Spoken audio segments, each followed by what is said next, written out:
मिर्ज़ा जी कहते हैं नुक्ता नंबर 3 के तहत कि सैयदना अब्दुल्लाह बिन उमर रज़ियल्लाहु तआला अन्हु का बयान है कि मैंने इरादा किया कि मैं सैयदना मुआविया रज़ियल्लाहु तआला अन्हु से कहूँ कि आपसे ज़्यादा खिलाफत का हकदार वो, अब ब्रैकेट में मिर्ज़ा जी ने लिखा है सैयदना अली रज़ियल्लाहु तआला अन्हु हैं, जिन्होंने आप और आपके वालिद रज़ियल्लाहु अन्हुमा से जब दोनों हालत कुफ्र में थे इस्लाम के लिए जंग की थी, मगर मैं फितने के डर से खामोश हो गया, मैं फितने के डर से खामोश हो गया।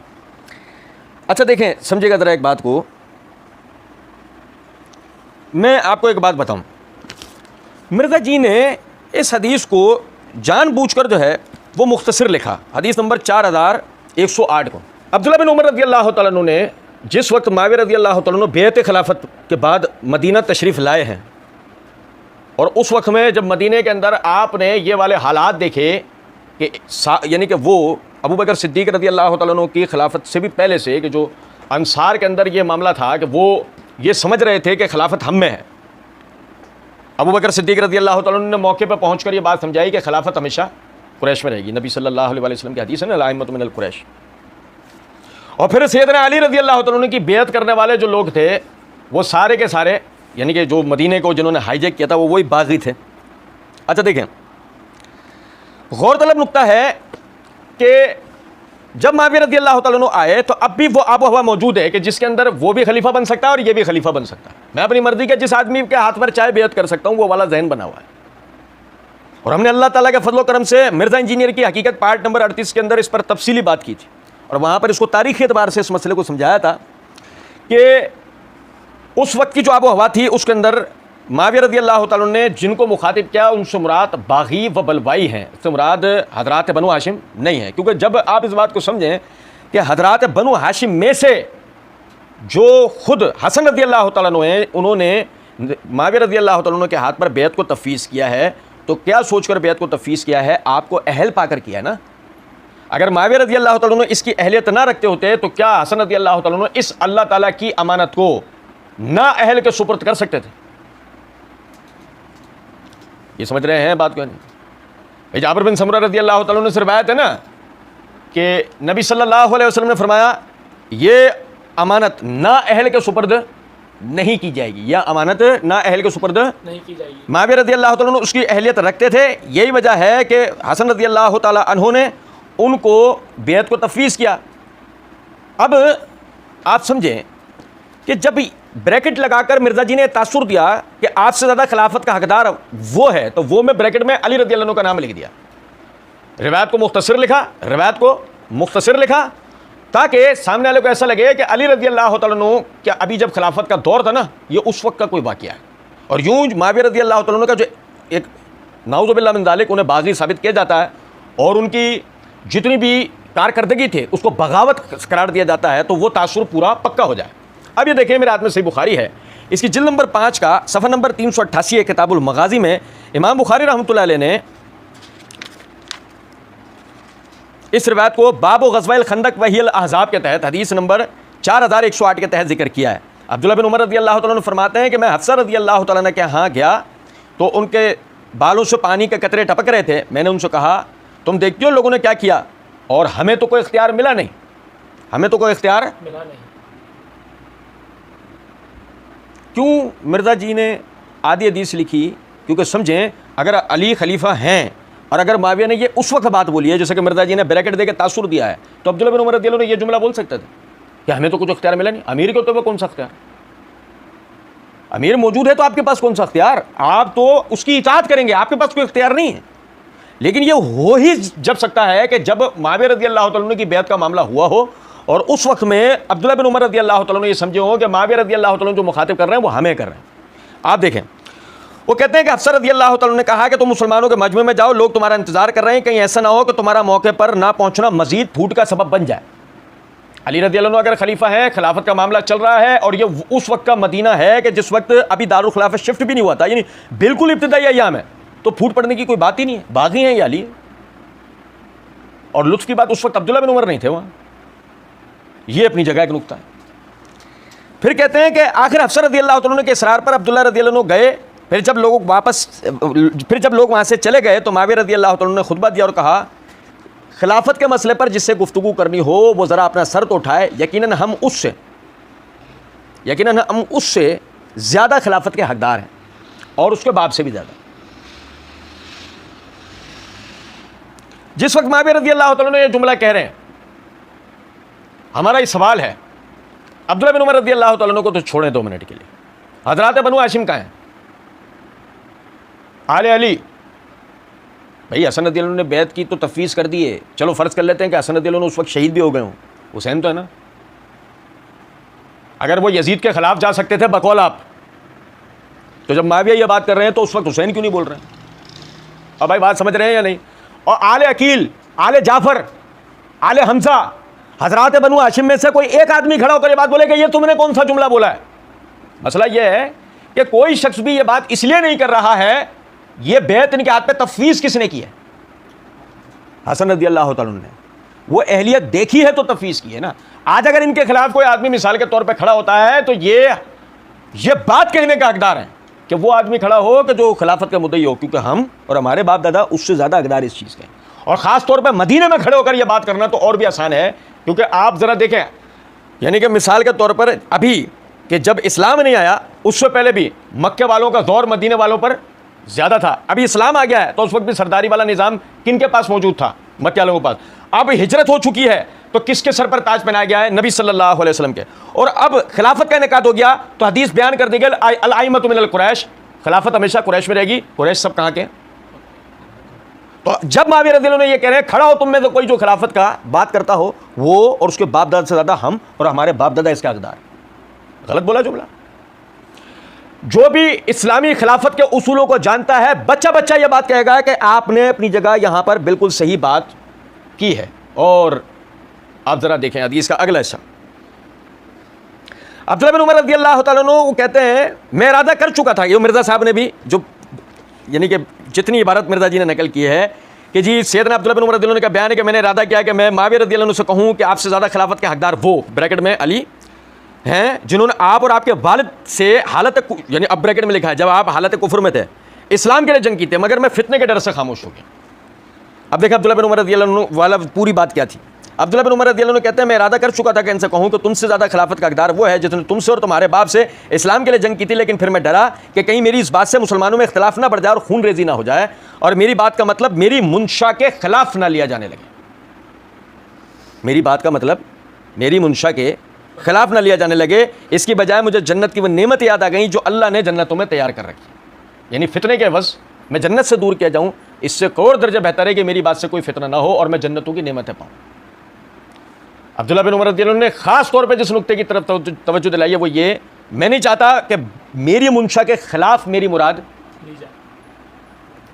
और हम ये बात करते हैं कि यहाँ तो मुंशा रसूल पर बात की जाए, ये हमारा फ़हम नहीं है, ये फ़हम किसका है? अब्दुल्लाह बिन उमर का। क्यों? बच्चा बच्चा खुद मिर्ज़ा जी अपनी वीडियोज़ में तवज्जो दिला चुके हैं कि जब उमर रज़ी अल्लाह तआला अन्हु ने हज तमत्तु के खिलाफ फतवा दिया तो अब्दुल्लाह बिन उमर रज़ी अल्लाह तआला अन्हु ने हज तमत्तु के लिए उन्होंने इरादा कर लिया, और जब उनसे कहा गया कि आपके वालिद तो इसके खिलाफ फैसला कर रहे हैं, इसके खिलाफ फतवा दे रहे हैं, इससे रोक रहे हैं, तो अब्दुल्लाह बिन उमर रज़ी अल्लाह तआला अन्हु कहने लगे मैंने नबी सल्लल्लाहु अलैहि वसल्लम का हज तमत्तु करते देखा है, मेरा बाप कौन होता है हज तमत्तु से मना करने वाला? लो क्या पता लगा, फ़हम रसूल हुज्जत है, फ़हम अब्दुल्लाह बिन उमर, फ़हम उमर हुज्जत नहीं है, फ़हम उमर हुज्जत नहीं है अब्दुल्लाह बिन उमर रज़ी अल्लाह अन्हु की नज़र में, तो फ़हम अब्दुल्लाह बिन उमर हुज्जत होगा, तो फ़हम रसूल ही हुज्जत है ना, तो फ़हम रसूल लिया जाएगा। अब जब फ़हम रसूल हम लेते हैं तो देखें ज़रा बात को, ये मेरे हाथ में सही मुस्लिम है, इसकी जिल्द नंबर 5 का सफ़ा नंबर 759 है, किताबुल इमारत है, हदीस नंबर 4600 है। अब्दुल्लाह बिन उमर रज़ी अल्लाह तआला अन्हु फरमाते हैं, कौन?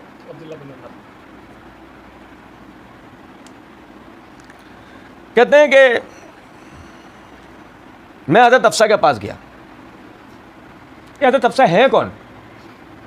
ये बहन है उनकी, सगी बहन, रसूलुल्लाह सल्लल्लाहु अलैहि वसल्लम की ज़ौजा हैं। मैं हज़रत हफ्सा के पास गया और हज़रत हफ्सा ने कहा क्या तुमको इल्म है तुम्हारे वालिद किसी को खलीफा नहीं बना रहे? क्या तुम्हें इल्म है तुम्हारे वालिद किसी को खलीफा नहीं बना रहे? सुनो जरा बात। मैंने कहा वो ऐसा नहीं करेंगे। हज़रत हफ्सा ने कहा वो ऐसा ही करेंगे। हज़रत इब्न उमर रज़ी अल्लाह तआला अन्हु कहते हैं मैंने कसम खाई कि मैं उनसे इस मसले पर बात करूँगा, फिर मैं खामोश हो गया हत्ता कि सुबह हो गई और मैंने उनसे इस मामले में बात नहीं की, और कसम खाने के सबब मुझे यूँ लगता था जैसे मैंने अपने सर पर पहाड़ उठाया हुआ हो। आखिरकार मैं उमर रज़ी अल्लाह अन्हु के पास गया, उन्होंने मुझसे लोगों का हाल दरियाफ्त किया, मैंने आपको हालात से बाखबर किया। फिर उन्होंने कहा मैंने लोगों से एक बात सुनी थी, अब्दुल्ला बिन उमर रज़ियल्लाहु अन्हु कहते हैं कि मैंने उमर रज़ियल्लाहु अन्हु से कहा, मैंने लोगों से एक बात सुनी थी और वो सुनकर मैंने कसम खाई कि मैं आपसे इसको ज़रूर बयान करूँगा। लोग ये कहते हैं कि आप किसी को खलीफा नहीं बनाएंगे, और बात यह है कि अगर आप ऊँटों या बकरियों को कोई यानी ऊँटों या बकरियों को कोई चरवाहा हो और वो उन ऊँटों या बकरियों को छोड़कर आपके पास चला है, तो आप यही कहेंगे कि उसने उन ऊँटों या बकरियों को ज़ाया कर दिया है। सो लोगों की निगहबानी ज़्यादा अहम है। यानी अब्दुल्ला बिन उमर रज़ियल्लाहु अन्हु कह रहे हैं कि अगर आपके पास एक चरवाहा आ जाए अपने ऊँटों और बकरियों को छोड़ के, तो आप कहेंगे तूने अच्छा काम किया, या निगहबानी अच्छा काम था। अरे आप यही कहेंगे ना निगहबानी अच्छा काम था, तो अपने ऊँटों और बकरियों के साथ रहता।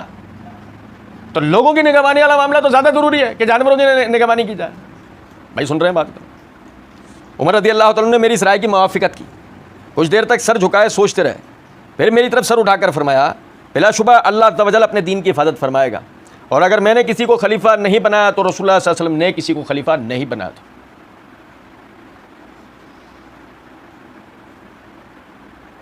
वो खिलाफत बिला फसल वाला कहाँ चला गया मसला? और नहीं समझे बात को? समझ में आई पूरी रिवायतें क्यों दर्ज नहीं होती हैं? अगर मैं खलीफा नहीं बनाता किसी को, तो इसलिए कि नबी सल्लल्लाहु अलैहि वसल्लम ने भी अपने बाद किसी को खलीफा नहीं बनाया, और अगर मैंने किसी को खलीफा बना दिया तो हज़रत अबू बकर रज़ियल्लाहु तआला अन्हु खलीफा बना चुके हैं। हज़रत इब्न उमर रज़ियल्लाहु अन्हु ने कहा, बखुदा जब हज़रत उमर रज़ियल्लाहु तआला अन्हु ने रसूलुल्लाह सल्लल्लाहु अलैहि वसल्लम हज़रत अबू बकर रज़ियल्लाहु अन्हु से दलील बयान कर दी ना, उनका जिक्र कर दिया, तो मैंने जान लिया कि वो रसूलुल्लाह सल्लल्लाहु अलैहि वसल्लम के तरीक़ों को छोड़ने वाले नहीं हैं और वो किसी को खलीफा नहीं बनाएंगे। देखो खिलाफत के मामले में भी अब्दुल्ला बिन उमर रज़ियल्लाहु अन्हु ने आखिरकार क्या मसला समझा? अल्लाह के रसूल सल्लल्लाहु अलैहि वसल्लम का फ़हम हुज्जत है कि उमर ने दो फ़हम बताए, एक अल्लाह के रसूल का और एक अबू बकर का। लेकिन खुद अब्दुल्ला बिन उमर रज़ियल्लाहु अन्हु ने क्या कहा? मैं समझ गया कि उमर किसके फ़हम पर फैसला देंगे कि किसी को भी खलीफा। और एक नुक्ते की बात अब समझे ज़रा बात। अब नुक्ते की बात यह है, अब्दुल्ला बिन उमर रज़ियल्लाहु अन्हु ऐसा जब बोल रहे थे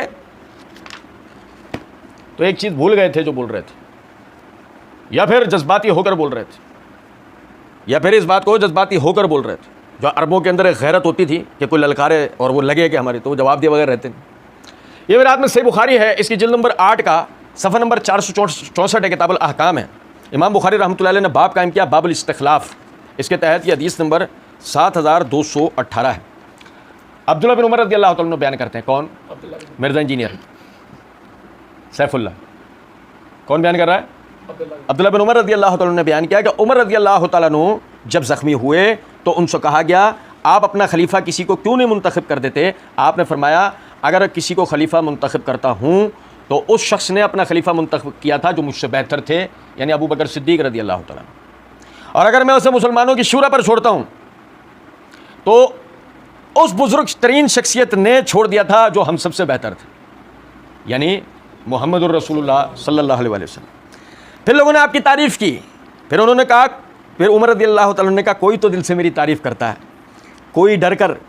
अब मैं तो यही गनीमत समझता हूँ कि खिलाफत की जिम्मेदारियों में अल्लाह के यहाँ बराबर बराबर छूट जाऊँ, ना मुझे कोई सवाब मिले ना कोई अजाब। मैंने खिलाफत का बोझ अपनी ज़िंदगी भर उठाया, अब मरने के बाद मैं इस बोझ को नहीं उठाऊँगा। अब मरने के बाद मैं इस बोझ को नहीं उठाऊँगा। मैंने सही बुखारी से ये रिवायत इसलिए पढ़ी है कि किसी शक शुबा करने वाले को कोई गुंजाइश ना रहे।